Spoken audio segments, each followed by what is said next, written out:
Hey, Peter. Nadia. Hey, Good to see you. good to see you as well. How you doing? I'm good. You had a haircut. I have had a haircut. I had a haircut too. Oh, really? How? It's still It does, long. it's not so obvious because it's still very long, but Mhm. it feels good. Yeah, it does. Yeah. Great. Nice. Great. Looking good. Thanks. All right. Hey, wow, welcome. Okay. Hi, Nadia, fresh look, I see. Yes. It feels like a helmet still, because yeah, even though it's more off than on, it feels like, I don't know, there's something on my head. So I have to get used to it. A helmet. So I was saying to Nadia that I also had a little haircut, probably the first in a couple of years. I can't remember how long it was since I last cut my hair, but You're all following me, huh? Wow, significant. Yeah, that's true. Did Nadia meet you before you had your haircut? I can't remember now. Yes. Yeah. Okay. So I was going to put up the questions from the Telegram, but let's also start with meditation. Yes, please.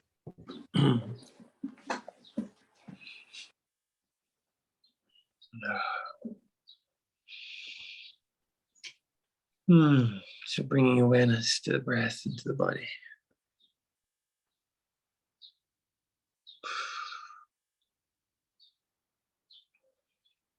And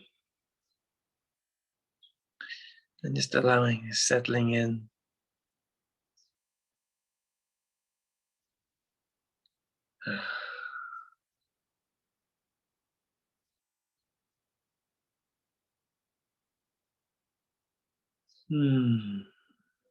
Allowing the breath and the voice to be open, and also the body to be loose and available for movement, for unwinding, decompressing, and reconfiguring.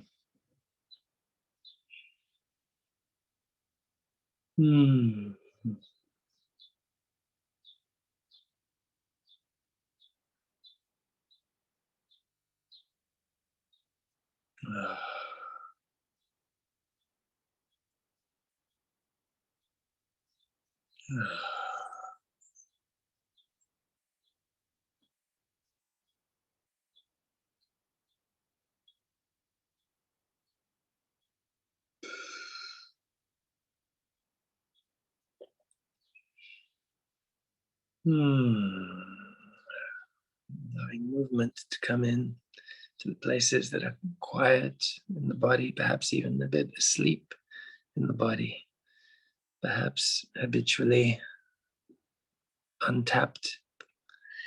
And so bringing curiosity in, where can a little bit of aliveness arise, perhaps stimulated by movement, assisted by the breath and the voice, by decompressing.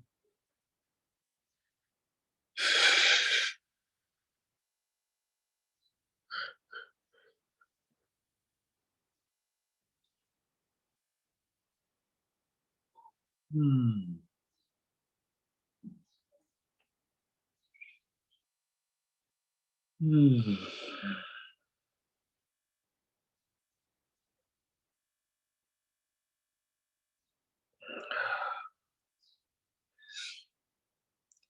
allowing ourselves to come into the heart space.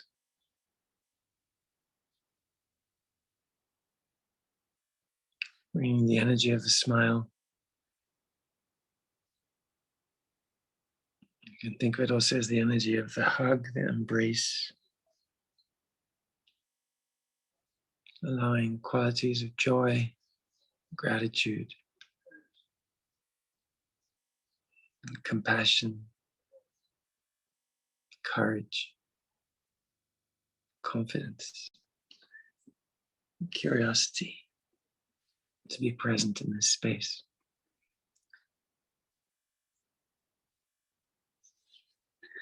To be nurtured and celebrated in this moment. to expand and fill us and overflow.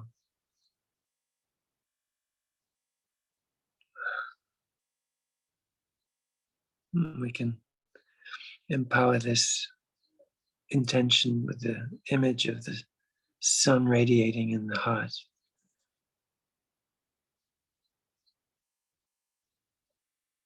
Bringing warmth and light and vitality,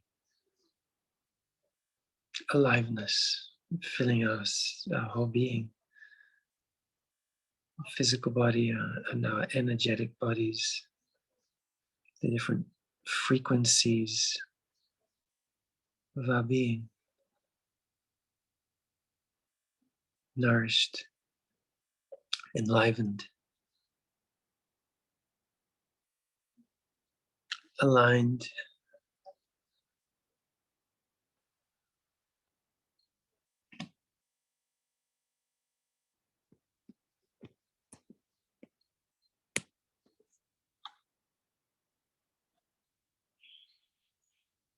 Hmm.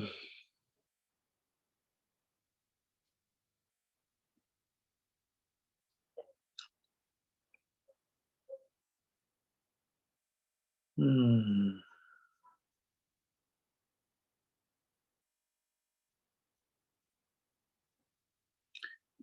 Ah.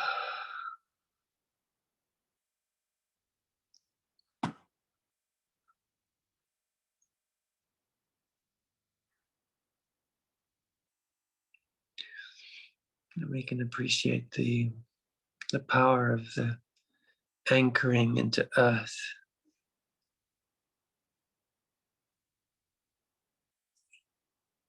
and the power of anchoring into the heart.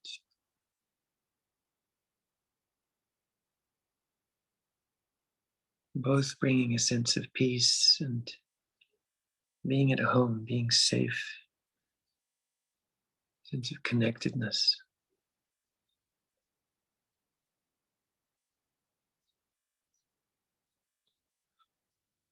And we can allow the space of the crown also to be open to unbounded beingness, a kind of anchor into infinity beyond time, space.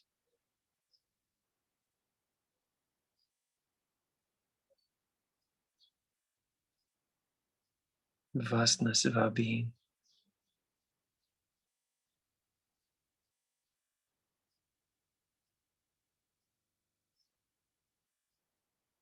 The vastness that includes what we might call God, cosmic mind, whatever word feels appropriate.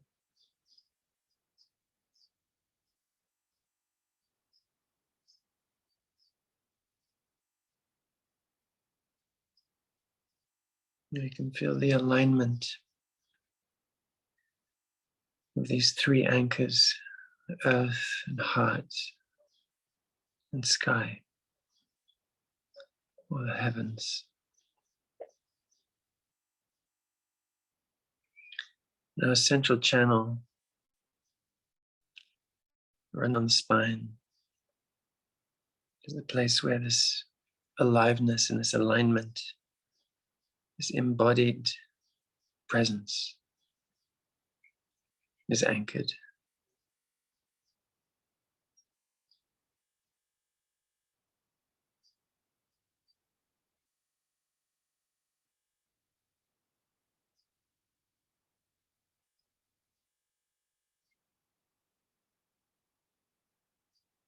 Hmm.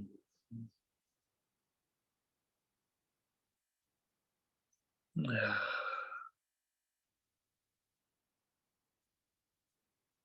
Hmm.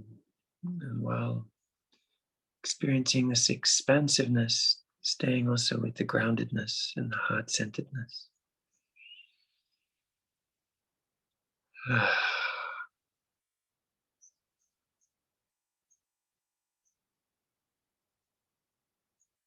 There's this space in the body, this space for all that arises.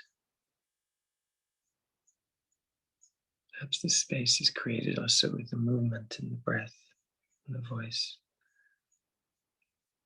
The space is found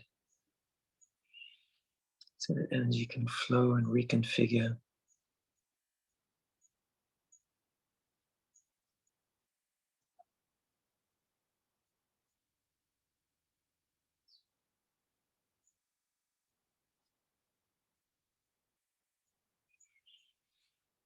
Hmm.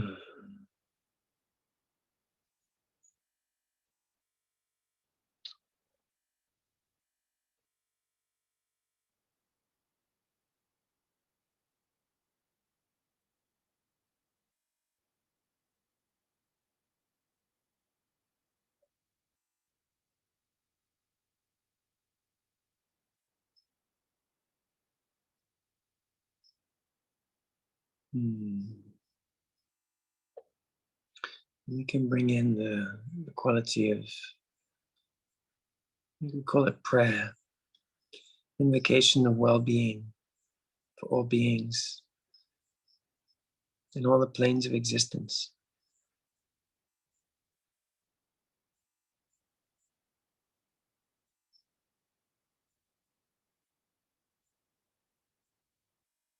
I'm going to share a mantra that brings in this energy of peace to all the planes of existence for all beings. And you may have heard this in yoga classes, meditations. Om Loka Samasta Sukhino Bhavantu. Loka Samasta Sukhino Bhavantu. Loka Samasta Sukhino Bhavantu. Om Shanti, Shanti, Shanti.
Hmm.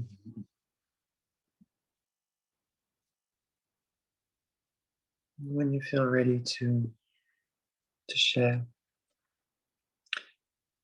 feel like bringing words into this space to express what's present, what's arising, perhaps what has been released, what has changed, just what is noticed in this moment, what feels meaningful to express without needing to analyze or to make sense of it.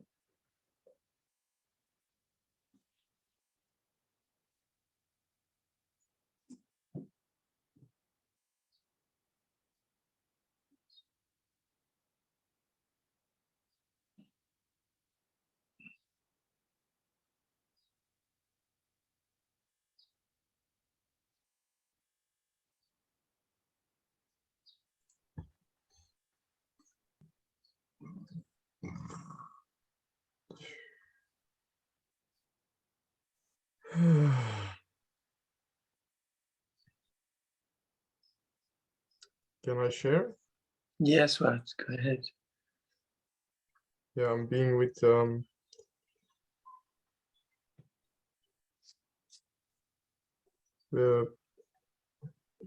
I'm making a story that my heart has somehow closed again over the weekend or the last days, and I'm being with parts of me that are in panic and in overwhelm and in pain in the form of sadness. Yeah, and I'm trying to meet them and welcome and comfort them, I guess.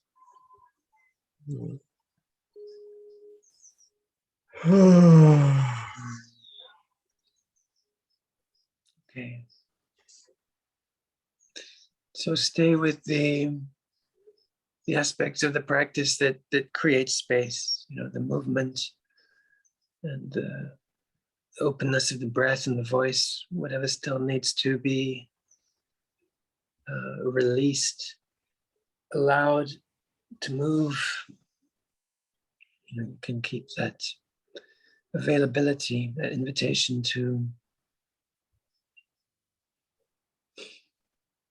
allow energy to move by allowing the intelligence of the body to have its full expression. And that can include tears, whatever arises. It's all welcomed and deeply appreciated as part of life's intelligence. So it can happen that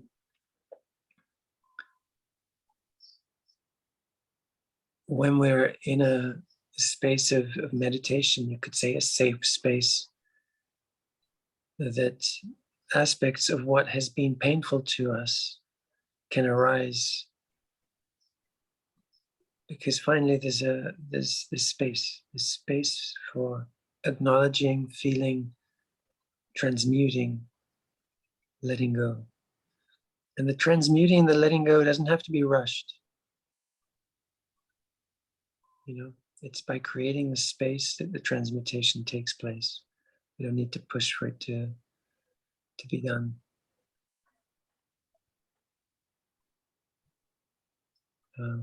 Paradoxically, it's the acceptance that seems to be the most powerful transmutational force. When there's no rush to make anything different.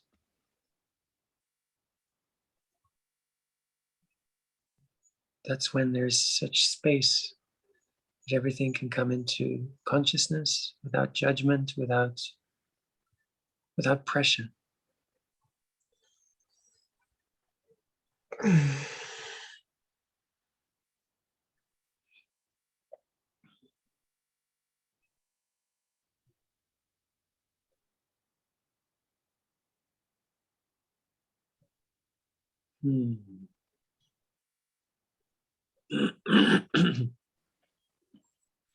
Was there anything else you wanted to share, Waz?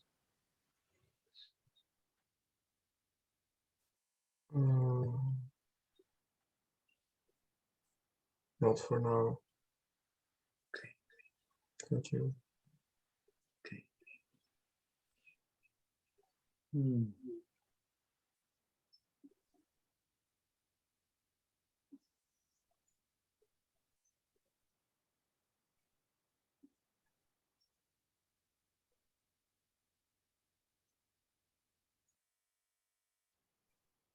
Nadia, would you like to share anything in this moment?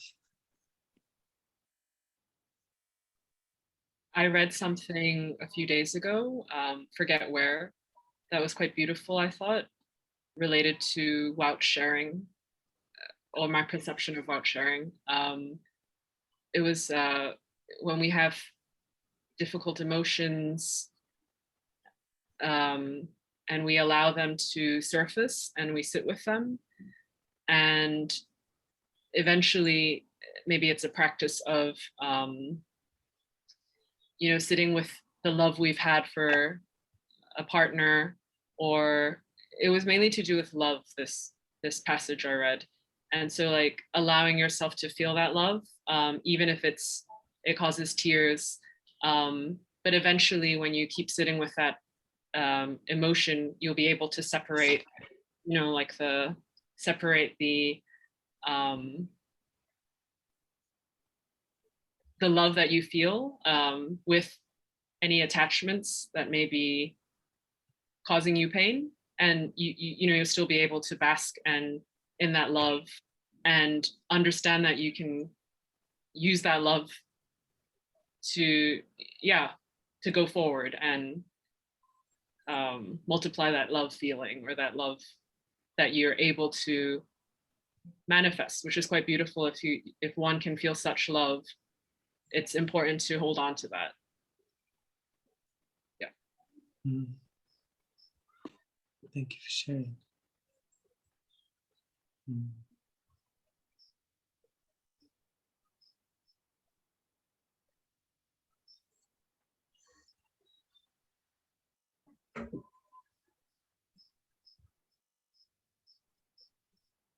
Yeah, one of the areas of our experience where we can feel the strongest pain is around where love has led to heartbreak, where love has led to disappointment, or a feeling of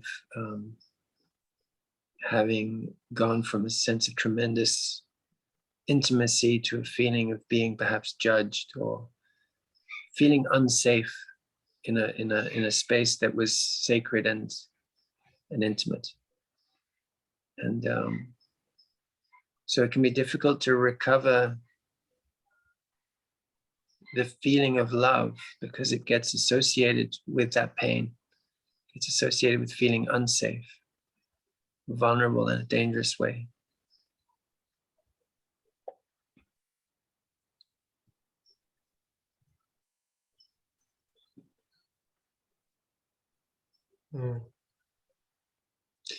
And the same dynamic that I just described, it applies not only to some significant human relationship that we may have had, but also to sorry, I just had an echo or something. It applies also to our heartbreak that could be our loss of innocence from when we were trusting in life, and then something impacted us. Perhaps our first trauma as a child, our first shock that led us to feel, oh wow, maybe life isn't safe. Maybe I can't rely on those that I thought I needed to rely on, that are supposed to be here for me. Something that breaks that sense of, you know, childlike, dreamlike trust in life, just kind of dancing through life with innocence. And then something cuts us deep and makes us feel like actually we're not in a safe space. And so recovering our trust, our faith in life itself, in love. But it's a shift in our relationship to life itself that we're working with here.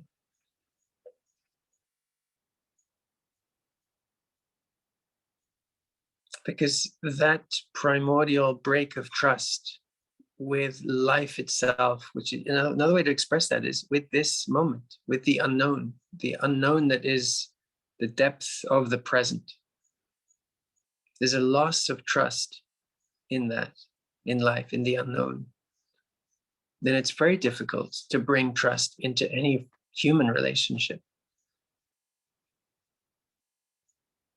So we're working specially here with let's say the primordial relationship, and that will shift how we relate to every moment and every person, and to ourselves, to our own pain, our own minds, our own emotions, our life force. Everything becomes part of a new type of relationship when we work with the primordial heartbreak, the primordial break of trust.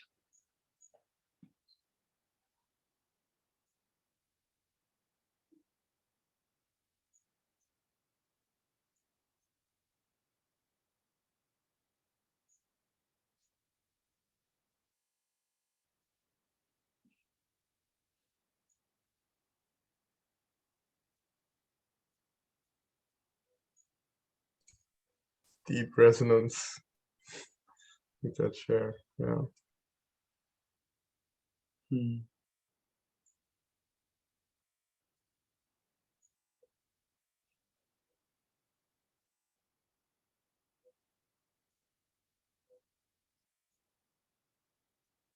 Hmm.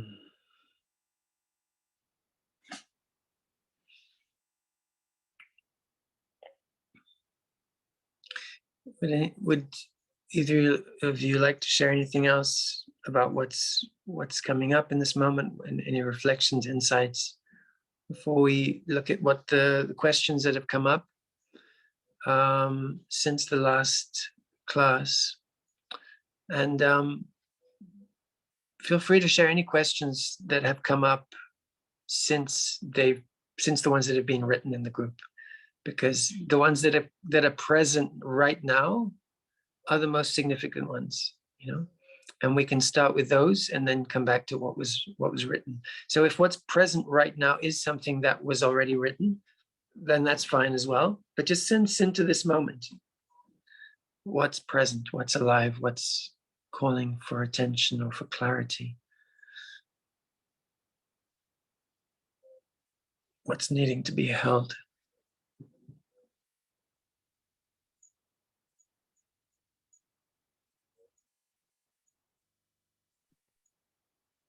Just a quick reflection. Something that I'm noticing is coming up a lot more. I don't know, in videos I watch, or whatever channels I subscribe to, like people try to, you know, like symptoms. What am I trying to say? So like symptoms of like illness, let's say, people aren't just saying that, you know, this is related to one factor. Like they're trying to dig deep and go back and say, like, you know, what the root cause of things are. And so our discussion now, sorry, like, I don't know, like I'm not able to communicate that well after long days of work, but so what we're discussing now is really interesting. Like, you know, the primordial heartbreak, and on a spiritual level, like the root of things, whether it be in this lifetime or a past lifetime, or connected to our ancestors. And I'm just finding this sort of relate to things that are more often discussed, I guess, not on a spiritual plane, but on a bodily plane. How, like, in society these days, I find people are more attuned to the fact that you know, certain illnesses aren't caused by what they're popularly purported to be caused by, and that people are making the effort to dig deep and go back. But it's interesting that in our discussion, which I find of such high quality right now, like, you know, discussing the primordial heartbreak, which I'd not heard of before, like similar, you know, like to the discussions, the more popular discussions on more like bodily ailments. Yeah, so that's interesting. Yeah. Where I see a lot of the spiritual teachings falling short is even in spirituality and yoga and meditative practices, often we're working in a symptomatic way. We're looking at the discomfort and finding, let's say, more spiritual ways of relieving ourselves from discomfort. But spiritual in sometimes in a superficial sense. It's like we're drawing from a spiritual tradition to use a practice, but we're not looking at the core teaching of the tradition where that practice belongs. And so, for example, in Buddhism, one of the core teachings, you could say, is that life itself will tend to be suffering. And Tantra changes a little bit that framing, but it's drawn to our attention that there is something about life itself that will tend to bring us into suffering. And we could look at the nuance and say, well, it's attachment, it's expectation, it's unfulfilled desires. It's, we could look at a bunch of things that are the cause of the suffering, and try to get more clear and more specific about what exactly it is, or what's the primary one.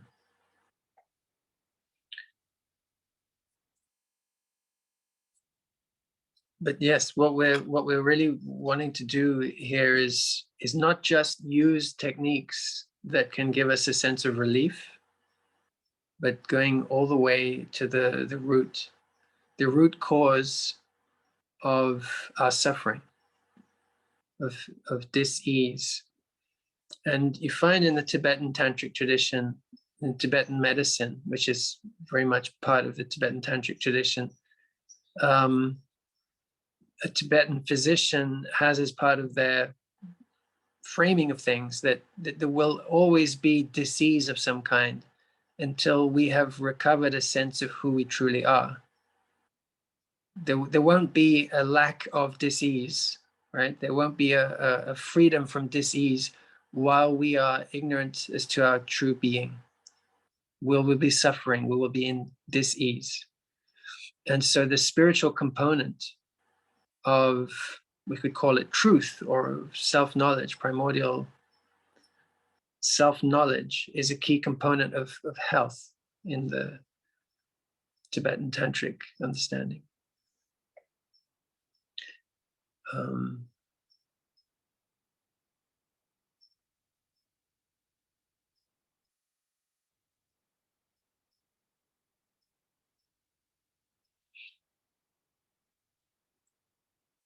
We could, not necessarily in this class, but we could review some of what we talked about in relation to ego dynamics, which is also the intention in this, the framework, let's call it, of ego dynamics, is to understand this ground level of causality of what shapes our experience, what shapes our psyche, and what we come to call the ego. The part of us that is contractive, that is trying to protect ourselves, that is sometimes, because of the insecurity, is trying to manipulate the world around it in order to feel safe. And so understanding these core mechanisms of the ego, in the sense of the sense of individual existence.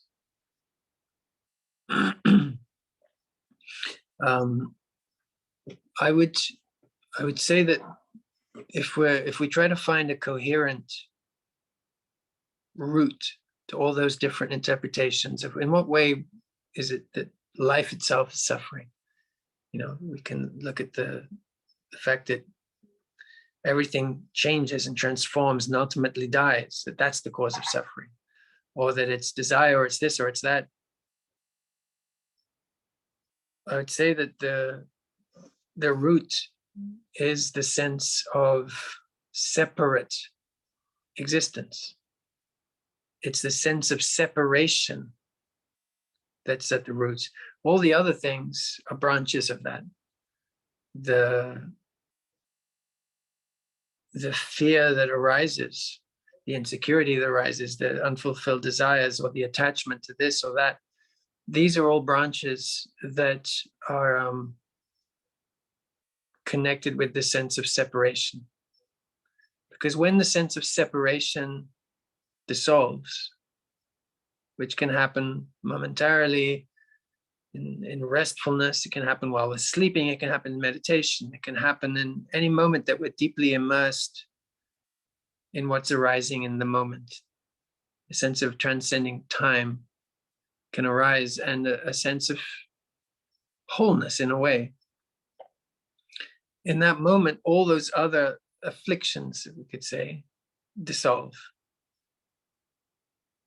When the sense of separation dissolves, everything else disappears. The egoic phenomena dissolve.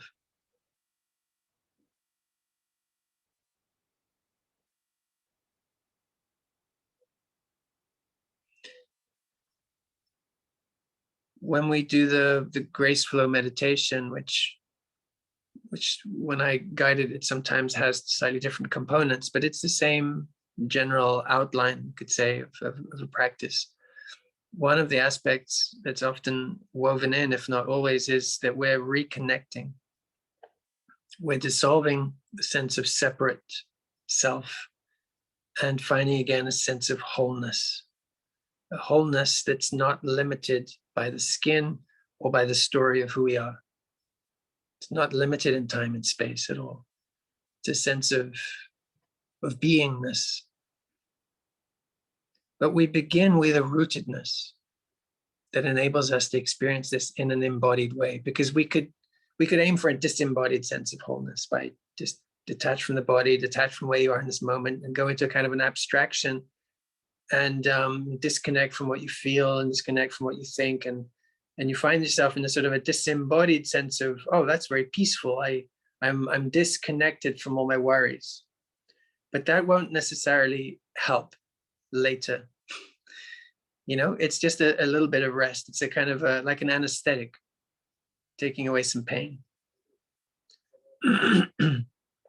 But beginning with the rootedness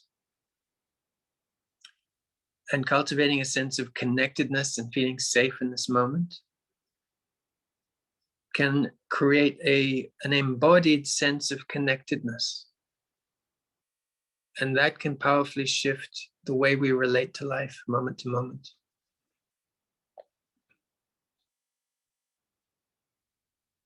So I thank you for noticing and pointing out how this goes deep in terms of not just symptomatic relief from pain or from overwhelm or from anxiety, but goes really to the core of what brings fear at the deepest level, earliest, you could say, at the primordial level.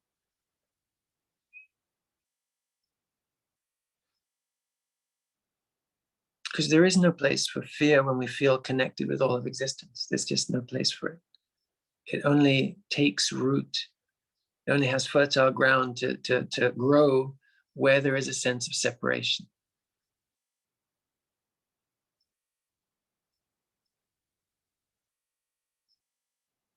The same could be said for attachment. Like you can feel a enthusiasm for something, passion for something, but the only circumstance in which attachment and pain of attachment will arise is when there's a sense of separation and a sense of ownership of that experience that comes from the sense of separation. And the sense of needing to compensate, because this is something we've spoken about before. When there's a sense of, again, separation, we're trying to reestablish a sense of wholeness, peace, safety, feeling empowered. And so there's a neediness in our relationship to the world of trying to recover that sense of wholeness. Everything becomes about trying to reestablish well-being, wholeness, empowerment, And all of that, all of those requirements dissolve in the moment that the sense of connectedness is there. Which we could say that even where we find radical teachers like Sri Nisargadatta Maharaj saying, you know, all paths are in some sense paths to falsehood, because they're all at some level of the mind perpetuating the sense of there's something wrong and there's something missing and I'm incomplete, and so every path is leading away from truth from that perspective. And so sometimes the word paradox is overused, and I use it a lot perhaps, but I think this is a good circumstance to acknowledge that there is here a paradox of some kind of practice, teaching, action that seems to bring peace, well-being, sense of spiritual progress. But there's also here the questioning of the frameworks that we make, the assumptions that might seem to be required for the path, the practice. And so questioning, even while we practice, questioning, am I practicing because I need some future attainment? Like, don't make that assumption that that's why we're practicing, for some future moment of perfection, of liberation. The practice itself can become a contemplation, a celebration, a communion, a sense of fulfillment in this moment.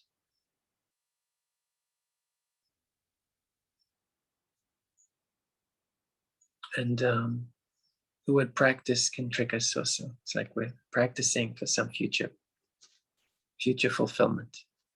I just saw that you wrote something in the chat. Wow, I'm just going to see what you shared. Yeah, and yeah, so those are my questions, and I know Nadia also asked quite some questions, so maybe she also has something that's still important for her. I would love to offer space for that as well. But I do feel it might be good to start with the questions if you want to get some of them answered today. Yeah, let's do that. Thanks for offering the space for the question on courage. I actually have some answers of my own. So it's not that pressing. It's not that important to continue with that question. So please, Wout, offering you the space. Thank you. And I do remember there was also a lot more than courage, but okay, I trust you put that into calculation as well. Like, oh, thanks. I feel like the one on sexuality will come up maybe for you as well. Like that might come up again. So not important to talk about now. Okay, I can read through the sharings here, but I think that the most potent way to approach the questions is to see what's arising in this moment. And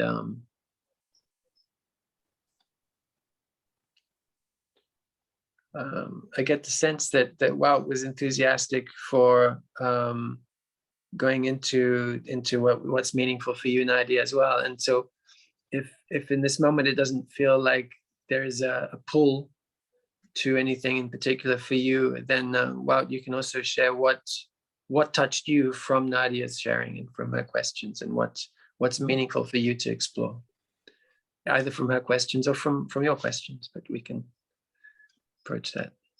Yeah. So I'm making a story right now that Nadia, on the one hand, has somehow awakened to something that's alive, or that's a little, that evokes more involvement or commitment to this space, and I want to honor that, because I also have a story that might not have always been easy for Nadia to take in place or space. So I want to just honor the fact that she's stepping forward and that was really my invitation to see her do that if she wants to. Ooh, thank you.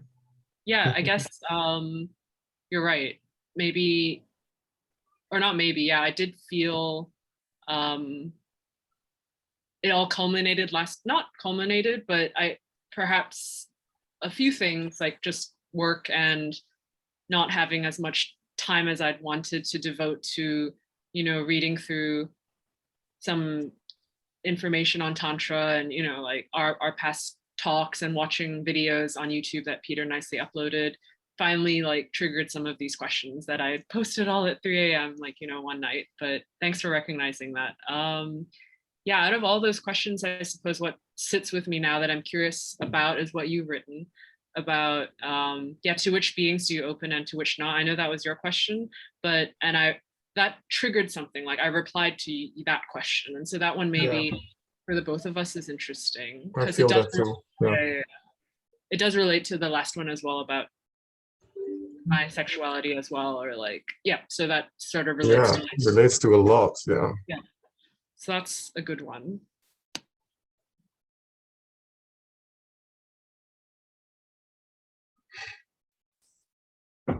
You're muted, Peter. Sorry, I kept pressing unmute, but it was staying muted.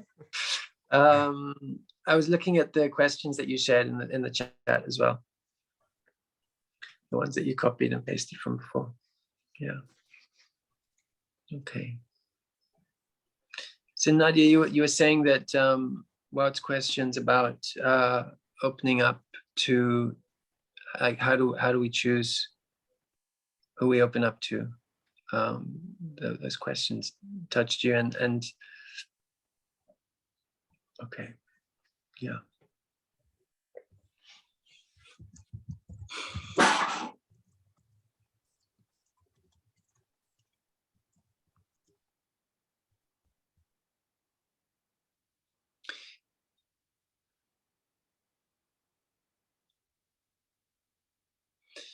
Yeah,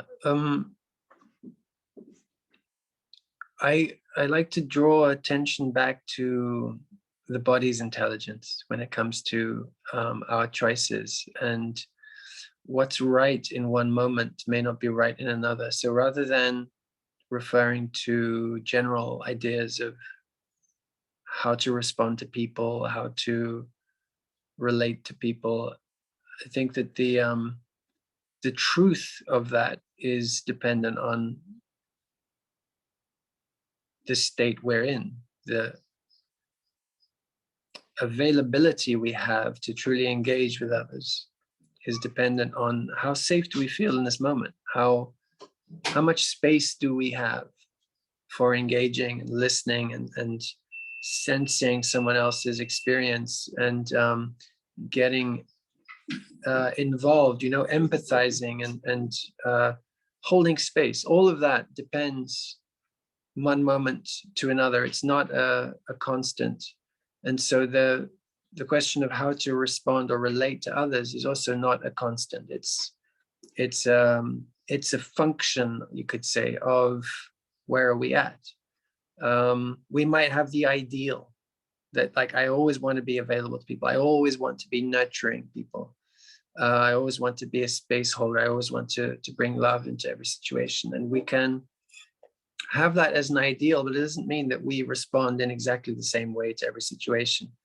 Because to respond in the same way to every situation, you have to create a kind of a mechanization of response rather than an authenticity of response, which, like the seasons, are ever shifting. The quality of response is dependent on what's real in that moment.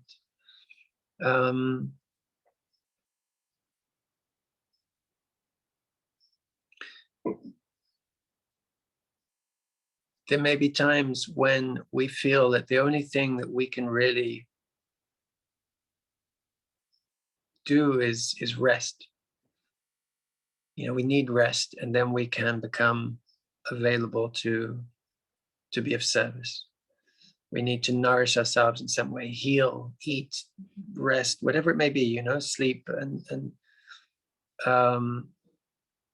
there's a time for self-care to allow us to recover our strength. And sometimes we may also need to push through those moments where it's just, you know, sometimes it's even that isn't 100% mechanized. It's like it might technically be lunchtime, but it's also someone's really needing our help, and we forego our lunch and we provide help, and then we figure out how to recover our energy by, you know, adjusting our schedule in some sense. But we can't do that at every meal, right? We can't skip every meal in order to work on someone else's crisis. We can't stay up every night to support someone's crisis. And there's always someone out there who would need our help, right? There's no shortage of people in the world needing help. And so how do we manage our availability? I think that's another way of framing the same question, if I've understood correctly.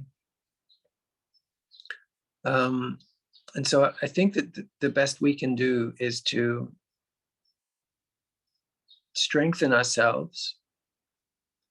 And by that, I don't mean protect ourselves, because sometimes when we're very sensitive to others and to energies, we'll create some degree of shielding to protect ourselves. And what I'm talking about here when I say strengthen ourselves is actually, it's not by creating any kind of barrier, not in an artificial sense. We may have an energetic immune system that works as a barrier sometimes, but that's its own natural organic intelligence. I'm talking about just strengthening our rootedness, releasing what we build up so that we're no longer under such pressure. And that creates availability. That creates space for connection with others. That creates the ability to hold space, to be compassionate, to not be too overwhelmed by all of that. By being able to also cleanse, self-regulate, release, that enables us to sustain an availability.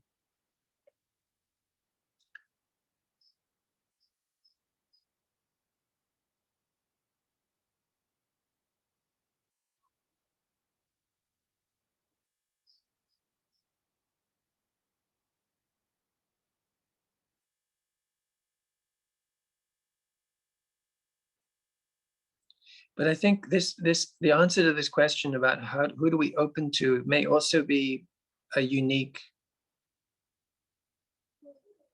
not just unique to every situation, like how much energy do you have in this given moment, but each person may have a unique configuration of what authentic relationship means to them, what healthy relationship means to them. Some may need more space to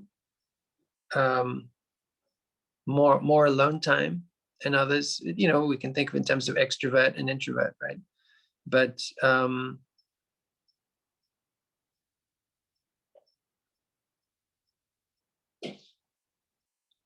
this is a discovery to be made by creating the conditions for well-being, because the more strong you are as in rooted in well-being, the more you'll discover what's real for you, what's authentic, what's possible. And so it's an ongoing discovery. In my configuration, as I've experienced it in my life so far, at least, I've experienced myself as a kind of bringer together, a bridger of people. So I actually have a certain curiosity about conflict when I see it, rather than moving away from conflict. It engages my curiosity. So what's taking place here? How have these people, these sides, how have they misunderstood each other? And what's the healing language?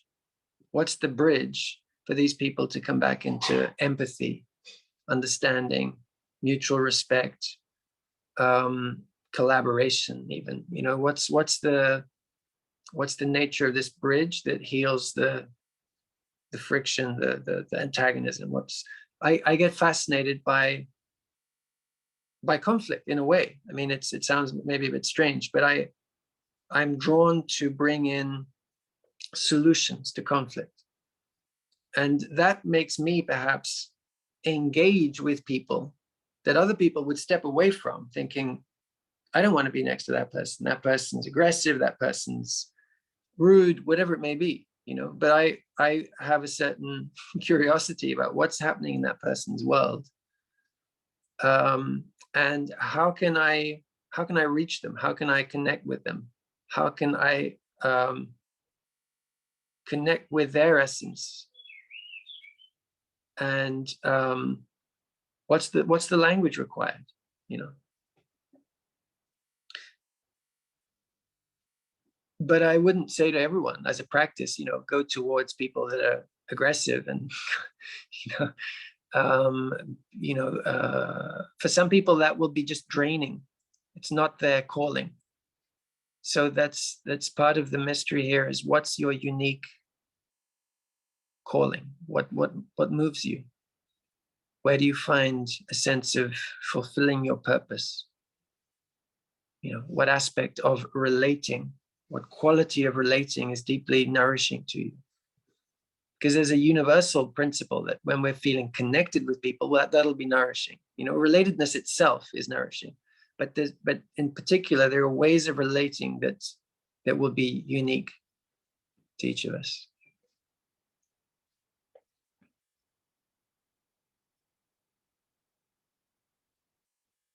I had a question. So, you know, we're all on our own journeys to hopefully achieve moksha. But on the other hand, we're not really on our own journeys. Like, we're on, let's say, the same plane or maybe separate planes, but we're all touching one another. So my question is, in order for you to feel that way, or your own, to have arrived at your configuration, this is not how I want to ask this question, but yeah, what's coming up are two things, I guess. So I made this note: we're all on separate but touching planes, and when one of us is liberated, we maybe see everyone else as being whole, even if their experiences are unwholesome. Maybe, like, you know, we project, but in a beautiful way, like that we're able to associate with them and able to maybe nurture them and give that energy because we're coming from a rootedness. But on the other hand, maybe your configuration, or maybe mine or Wout's configuration before achieving moksha is a certain way. Maybe we're more prone to being more ready to accept or ready to go into difficult conversations, to be that bridge. But does one influence the other? Do you find your life's journey to becoming more liberated or on that path has made you be able to be a bridge, or were you always that way? My early life experience was part of what configured me to be that way. So it was, I don't know if I would say always, but certainly at childhood, my experiences were shaping me this way because my parents would argue a lot, and they had very different backgrounds and personalities. They were like kind of archetypal opposites in many ways. And that led to them sometimes misunderstanding each other, misunderstanding what the other meant, what the intention was behind something that was said. And often there was the projected intention of conflict, like, you're saying this to upset me, you're disagreeing with me because you always disagree with this kind of thing. And sometimes, even as a child, I was hearing them enter into a conflict over a misunderstanding. Sometimes they were saying the same thing, really, and they were just arguing because they thought they were taking opposite positions, and they weren't. And that was a really revealing experience, because I don't know if I've shared this with you in this particular group. I sometimes share this as part of my background, this story of how this led me to ask myself, is this the nature of conflict on the big scale in the world? Is this why religions fight against religions? They're saying the same thing and they don't realize the same thing. They assume they must be saying something contrary, something terrible. You know, they must be heretics. They must be that other that is the negative. They must be. Well, they might actually be saying the same thing in a different way.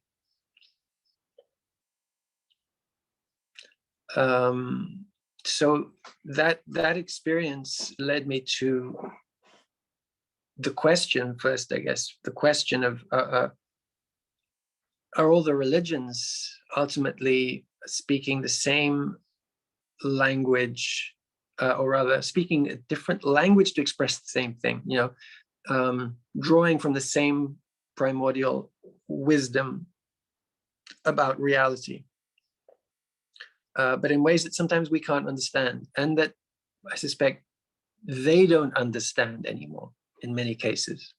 The representatives of those religions have lost the clarity on what the message was, the experience that was at the heart of the religion.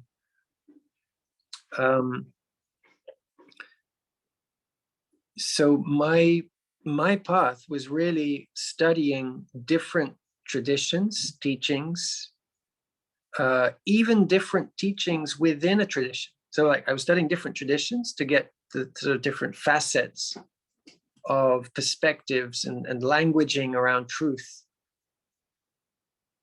But even within, for example, the Kriya Yoga tradition, I was studying with countless Kriya Yoga teachers to get the different facets of that particular set of teachings and techniques. Because there was this underlying suspicion that there's always something lost in translation, or there's always something missing in any particular languaging. And so it's only by getting a well-rounded perspective that you're going to really find a depth of understanding. Just seeing what shared in the chat. How old were you then? I'm not sure, but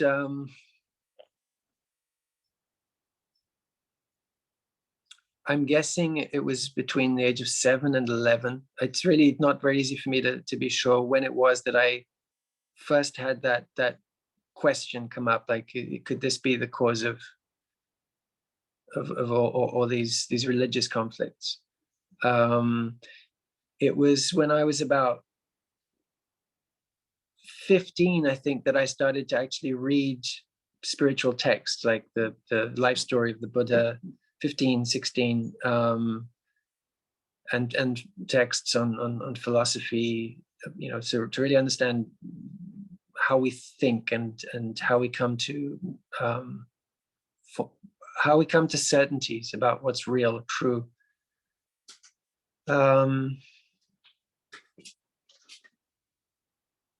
Yeah. Can I just share something quickly? Yes, of course. What I'm really learning about myself lately is that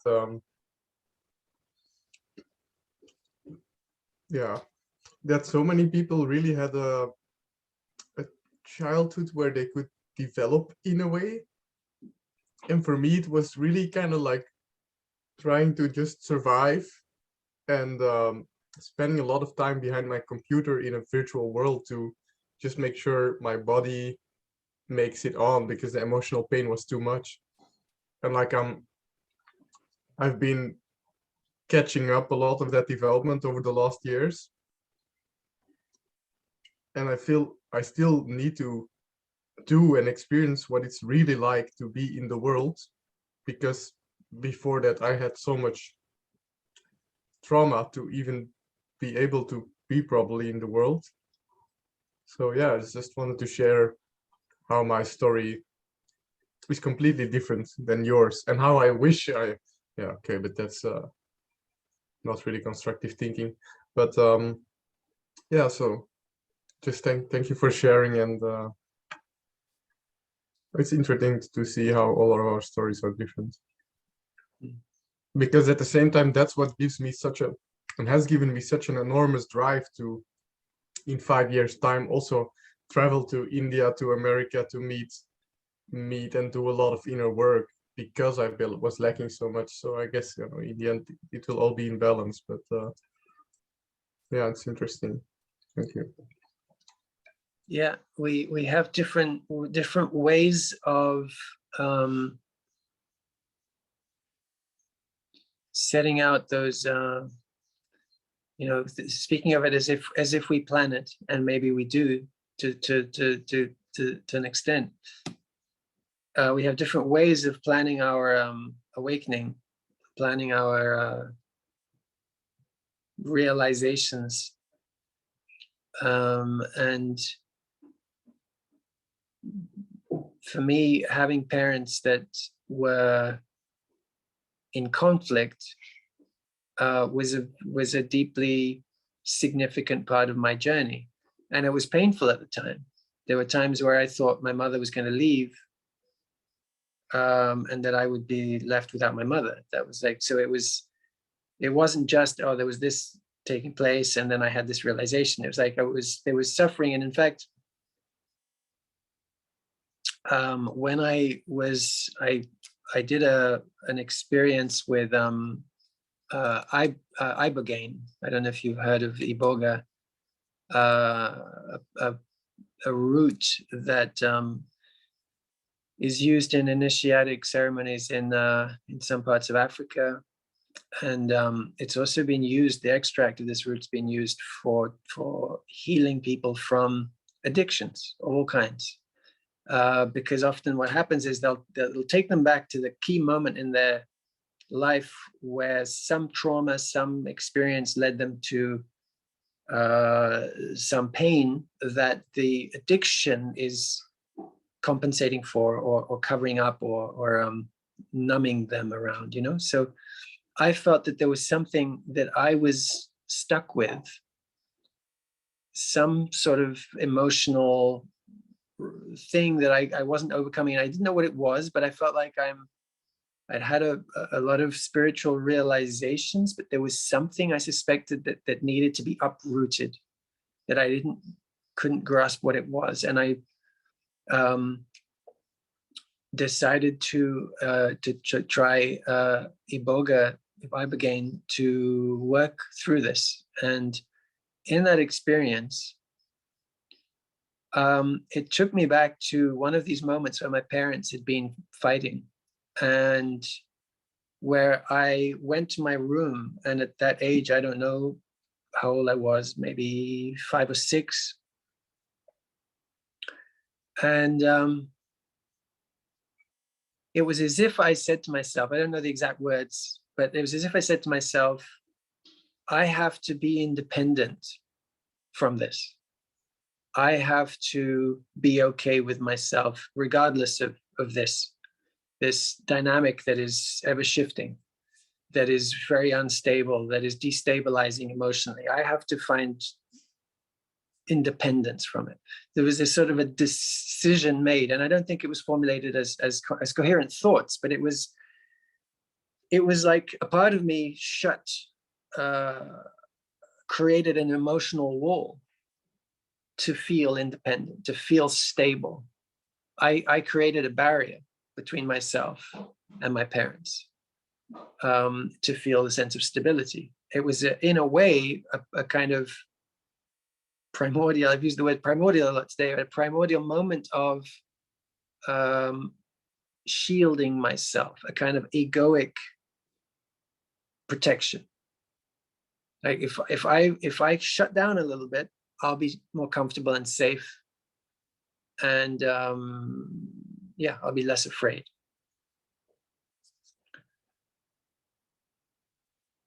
So in many of our challenges, there are blessings, and many of the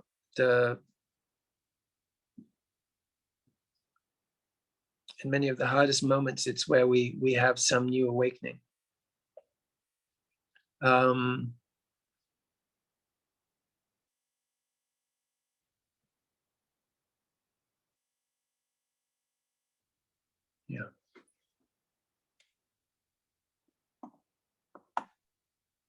Just wanted to say thanks both for sharing. For me, it's so amazing and fascinating to have experienced this in the last couple of years. As you both know, I spent time in Sintra and volunteering and working with the permaculture course, where you had so many different people. But I use the word different misleadingly, because difference in meeting people from countries I'd never met people from before. Like, even though I'd lived in Germany and Austria, you meet certain people, and when you're at a permaculture course, you meet different people. But the point I'm trying to make is that the sharing, like what we've just shared just now, or Peter and Wout, thanks for sharing, even though Wout, you shared very concisely your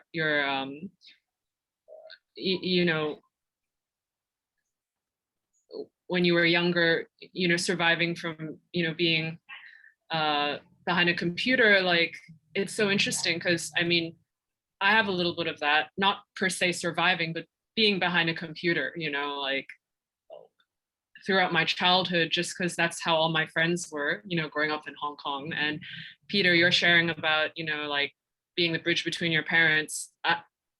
I don't know, like that just completely resonates with me. Like, one year my parents bought me the same birthday gift, and I opened both 2 color Game Boys in front of both of them, and they looked at each other and they just said, I thought I was gonna buy it. And and I was just like, I love both of them. Like just kind of trying to like peace keep and trying to like not care about that I didn't get 2 birthday gifts. I didn't mind. I just wanted them to not be mad, or just. And my point being is that we grew up different times, different places, but when we share these kinds of things like from the heart, and when we share about these experiences that aren't often shared, we realize that it touches something deep, like that we've all been through. So it's really crazy and interesting. And that was my whole experience at Terra Alta, like meeting all these people around the fire and them sharing something like that, and I'm like, whoa, but so thank you is what I'm trying to say, I guess. Thank you, Nadia.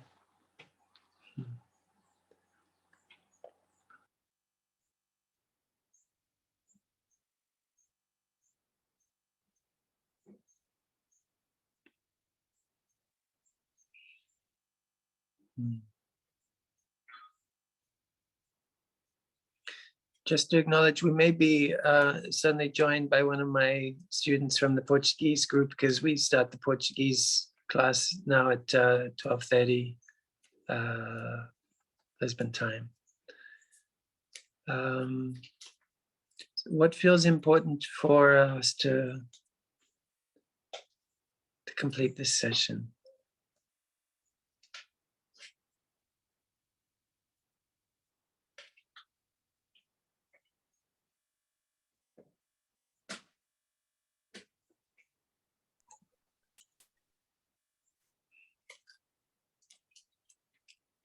And I also want to mention that I remember last time the idea of approaching the subject of Ikigai together in class came up. So maybe that's also something that in the next class we'll have space for. Right, I forgot about that.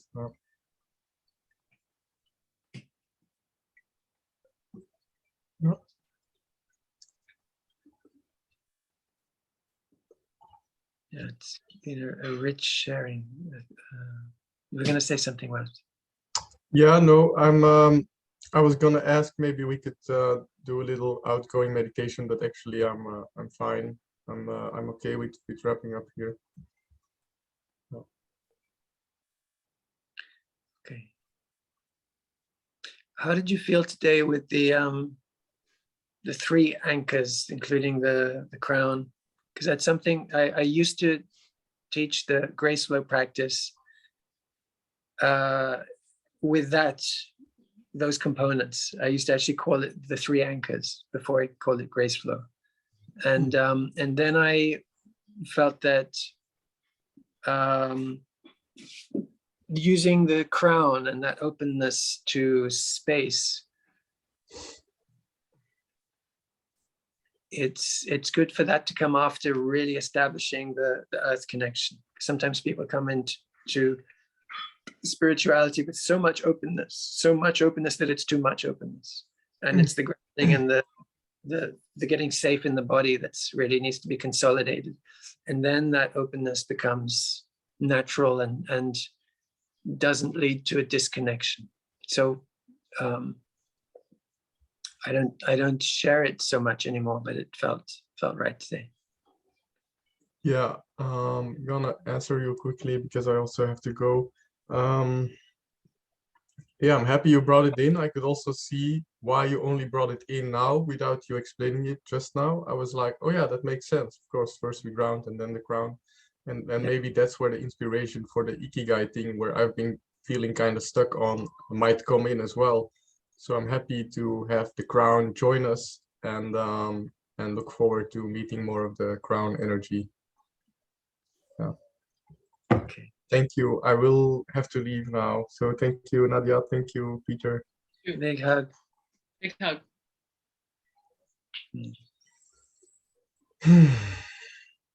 Bye-bye. Ciao. Ciao.